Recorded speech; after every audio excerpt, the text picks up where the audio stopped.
दोस्तों, स्वागत है आपका मेरे YouTube चैनल पे। आज हम बात करेंगे हिंदी की, जो कि पद्य की पाठ योजना है। आइए स्टार्ट करते हैं।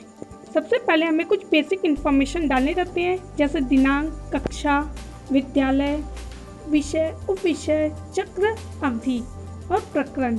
ये बेसिक इन्फॉर्मेशन सारे ही पाठ योजना में डालने पड़ते हैं। क्या तो आप इसी फॉर्मेट में डालें या फिर आप इस तरह से बॉक्स बना के भी डाल सकते हैं। हर स्कूल के अपने अपने तरीके होते हैं। आपको जिस तरीके से बोला जाए आप उस तरह से पाठ्य योजना बना सकते हैं। इस तरह से ऑब्लिक करके यहाँ पे कक्षा और यहाँ पर उसके कक्षा के नाम आप इस तरह से डाल सकते हैं। मैंने इस तरह से लिखा है, आपके जिस हिसाब से हो आप उस हिसाब से लिख सकते हैं। सामान्य उद्देश्य में सभी पाठ्य योजना में, हिंदी के सभी पाठ्य योजना में एक ही सामान्य उद्देश्य होते हैं। छात्रों में हिंदी विषय के प्रति रुचि उत्पन्न करना, छात्रों में शुद्ध स्पष्ट हिंदी पढ़ने व लिखने की क्षमता का विकास करना, छात्रों के शब्द भंडार में वृद्धि करना, छात्रों को हिंदी भाषा के महत्व से परिचित कराना। विशिष्ट उद्देश्य हर पाठ में अलग अलग होते हैं, जो कि पाठ के अनुसार होते हैं। यहाँ पे मैंने 3 विशिष्ट उद्देश्य लिए, ज्ञानात्मक, बोधात्मक और कौशलात्मक। विशिष्ट उद्देश्य पाठ का बच्चों में क्या इफेक्ट हुआ उसके अनुसार लेते हैं। व्यवहार परिवर्तन क्या है बच्चों में, उस पाठ का क्या उनके ऊपर प्रभाव पड़ेगा, उनके व्यवहार में क्या परिवर्तन आएगा, उसके अनुसार इसको लिखते हैं। छात्र मनुष्य की स्वतंत्रता को प्रत्यास्मरण कर पाएंगे, छात्र मनुष्य पक्षियों की स्वतंत्रता को समझकर उदाहरण दे सकेंगे, छात्र मनुष्य की स्वतंत्रता व पक्षियों की स्वतंत्रता के विषय में रुचि लेंगे। फिर आते हैं शिक्षण सहायक सामग्री। शिक्षण सहायक सामग्री में मैंने लिया है पक्षियों व पिंजरों के चित्र को दर्शाता हुआ चार्ट, लपेट, श्यामपट्ट, चौक, डस्टर, संकेतक।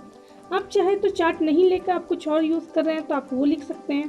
पूर्व ज्ञान, छात्र छात्राएं आसमान, पक्षी आदि के विषय में। अब आता है प्रस्तावना प्रश्न, जो कि प्रस्तावना प्रश्न सबसे मोस्ट इम्पॉर्टेंट होता है। जब आप चैप्टर शुरू करें उसके पहले आपको 3, 4, 5 इनमें से आप कितने भी प्रश्न पूछ सकते हैं, लेकिन आइडियल क्वेश्चन 4 तक ही होता है। आप 4 तक पूछे ज़्यादा बेटर है। अगर नहीं हो रहा है तो आप 5 बना सकते हैं या फिर 3 बना सकते हैं। चलिए पहला प्रश्न, हम कब नींद से जागते हैं? तो बच्चे बोलेंगे सुबह, प्रातःकाल। सुबह हमें आसमान में क्या दिखाई देता है? तो बच्चे बोलेंगे सूरज, पक्षी, बादल। जो मेन है, मतलब अगर बच्चे आंसर देंगे, आप और करके आंसर देंगे तो यही सब निकलेगा। पक्षी कहाँ उड़ते हैं? तो बच्चे बोलेंगे आकाश में, आसमान में। कुछ बच्चे बोलेंगे ये, कुछ बच्चे वो। प्रस्तावना प्रश्न के हर प्रश्न एक दूसरे से कोरिलेट होने चाहिए, सबसे मोस्ट इम्पॉर्टेंट चीज़ है। 4th क्वेश्चन जो कि आपका लास्ट क्वेश्चन है वो समस्यात्मक होना जरूरी है। पक्षी आकाश की एक कविता सुनाई, हो सकता है बच्चे बोल दें, कोई कविता सुना दे तो आप और करके उनको पर्टिकुलर कविता सुनाने के लिए उसको समस्यात्मक रूप दे सकते हैं। उद्देश्य कथन, आज हम पक्षी उन्मुक्त गगन के कविता का अध्ययन करेंगे, जिसके रचयिता शिव मंगल सिंह सुमन है। फिर प्रस्तुतिकरण, इसमें प्रस्तुतिकरण में आप 5 ब्लॉग बनाएंगे। सबसे पहले उसमें लिखेंगे शिक्षण बिंदु, फिर आता है छात्र अध्यापिका कथन, छात्र छात्राएं कथन, शिक्षण विधि, प्रविधि और कार्य। अब आता है शिक्षण बिंदु में सबसे पहले आदर्श वाचन होता है। आदर्श वाचन में क्या है? छात्र अध्यापिका उचित लय, गति, भावानुसार कविता का स्वर वाचन प्रस्तुत करेंगी, बच्चे आदर्श पूर्वक उसको सुनेंगे। फिर आता है अनुकरण वाचन। अब विद्यार्थी इसका शुद्ध उच्चारण करते हुए उचित लय, गति, यति, भावानुसार अनुकरण करेंगे। और आप विद्यार्थी जो है वो कर रहे हैं कि नहीं कर रहे, उसमें निहित अशुद्धियों को दूर कर पाएंगे आप जो वो वाचन कर रहे हैं। ये हमारा पठन पाठन विधि के अंतर्गत आता है। फिर आता है शुद्धि संशोधन।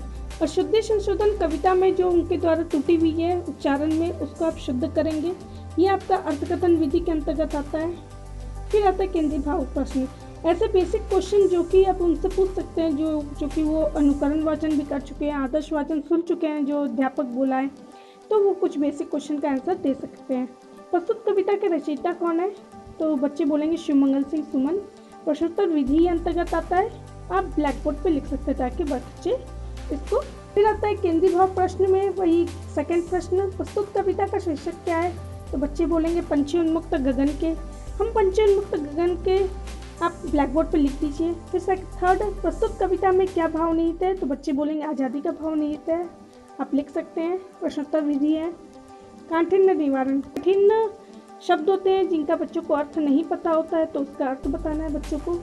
तो मैंने यहाँ पर दोनों जगह लिख दिया है, श्यामपट्ट में भी और छात्र अध्यापिका में, क्योंकि मैंने मतलब इसको खाली न रहे इसलिए भी लिखा और फिर मैंने बोलते बोलते ही लिखा है, पढ़ाया है बच्चों को क्लास में, तो साथ से आप कुछ यहाँ पे भी लिख सकते हैं।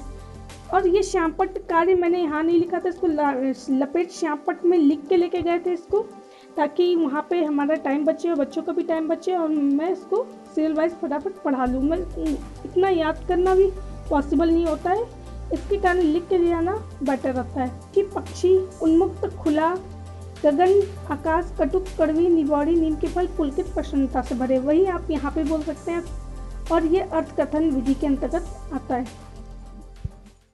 कविता का स्पष्टीकरण। कवि पंछी उन्मुक्त गगन के में कवि शिव मंगल सिंह सुमन ने पंछियों के माध्यम से आज़ादी और उसके मूल्य का अर्थ बताया है। सोने के पिंजरे में और सोने की कटोरी में मैदा खाने से जीवन का अभिप्राय सफल नहीं होता। पराधीन व्यक्ति सिर्फ सपने देख सकता है और वह स्वतंत्र रूप से विचरण नहीं कर सकता। कविता के प्रारंभ में ही पंछी आकाश में स्वतंत्र रूप से विचरण करने की कामना करते हैं। उनके पुल का व्याख्यान विधि के अंतर्गत आता है, बच्चे ध्यानपूर्वक सुन रहे हैं। सोने के पिंजरों की तलियों में टकराकर टूट जाएंगे। पंछी उन्मुक्त विचरण करने वाले होते हैं, वह नदियों झरनों का पानी पीने वाले होते हैं। वे भले ही भूखे प्यासे मर जाएंगे, उनके लिए नीम की कड़वी निबौड़ी ही अधिक प्यारी है। सोने की कटोरी में मैदा सिर्फ गुलामी है। पंछी पिंजरे की गुलामी के कारण अपना प्राकृतिक उड़ान सब भूल गए हैं। ये सिर्फ सपने में ही, क्योंकि यहाँ पे अपने भी लिखा है, यहाँ पर होगा सपने में पेड़ों की डालियों में झूलते हैं। व्याख्यान विधि है और छात्र ध्यानपूर्वक सुन रहे हैं।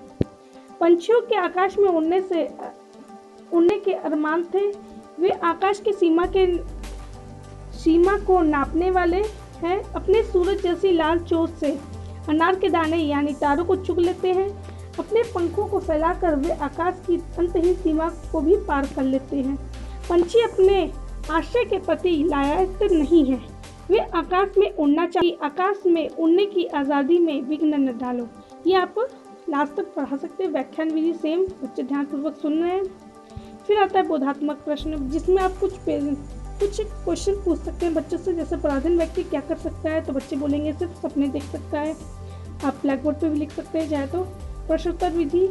निबौड़ी शब्द का क्या अर्थ है? नीम के फल। स्वरवाचन। कविता में और कहानी में सबसे बड़ा अंतर यही होता है कि लास्ट में कहानी में मौन वाचन होता है, बच्चे मन में पढ़ते हैं, लेकिन कविता में सस्वर वाचन होता है। विद्यार्थियों का ध्यानपूर्वक सुनते हुए उनमें निहित त्रुटियों को दूर करने का प्रयास करेंगे। अब विद्यार्थी क्या करेंगे? विद्यार्थी उचित लय, गति, यति व भाव अनुसार सस्वर वाचन करेंगे। पठन पाठन विधि है ये। फिर पुनरावृत्ति प्रश्न। पुनरावृत्ति प्रश्न। हर तरह की सुख सुविधाएं पाकर भी पंछी पिंजरे में क्यों नहीं रहना चाहते? तो बच्चे बोलेंगे क्योंकि वे स्वतंत्र नहीं हैं, वो खुले आकाश में उड़ना चाहते हैं। वे खुले आकाश में उड़ना चाहते हैं, आप लिख सकते हैं। प्रश्नोत्तर विधि। पंछी उन्मुक्त रह के कौन सी इच्छा पूरी करना चाहते हैं? तो बच्चे बोलेंगे जंगल में रह के कड़वी निमौड़ी खाना, खुले आसमान में उड़ना, प्रकृति का आनंद लेना, जल पीना आदि। पंछी कहाँ जल पीना पसंद करते हैं? तो बच्चे बोलेंगे नदियों, झीलों, तालाबों का बहता जल। सोने के पिंजरे में सोने की कटोरी में मैदा खाने से क्या होता है? तो बच्चे बोलेंगे जीवन का अभिप्राय सफल नहीं होता है।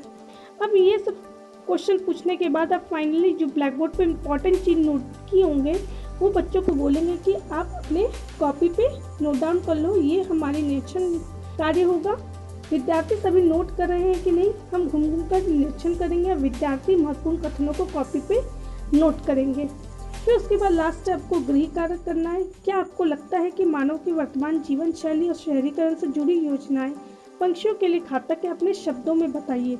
अगर आप ये क्वेश्चन के बजाय कोई और क्वेश्चन देना चाहें आप दे सकते हैं, लेकिन मुझे ये लगा कि बच्चे अपने मन से लिखेंगे तो समथिंग कुछ सोच के लिखेंगे और उनको वो अपने भाव को प्रकट कर पाएंगे, इसलिए मैंने ये क्वेश्चन लिखा कि वो अपने शब्दों में लिखें। अगर आपको ये वीडियो अच्छा लगा हो तो इसको लाइक कीजिए और मेरे चैनल को सब्सक्राइब करना ना भूलें। अगर आपको इससे संबंधित कोई और विषय की पाठ्य योजना चाहिए तो आप मेरे कमेंट बॉक्स में कमेंट कर सकते हैं, मैं इसको बनाने की जरूर कोशिश करूँगी। Thank you for watching.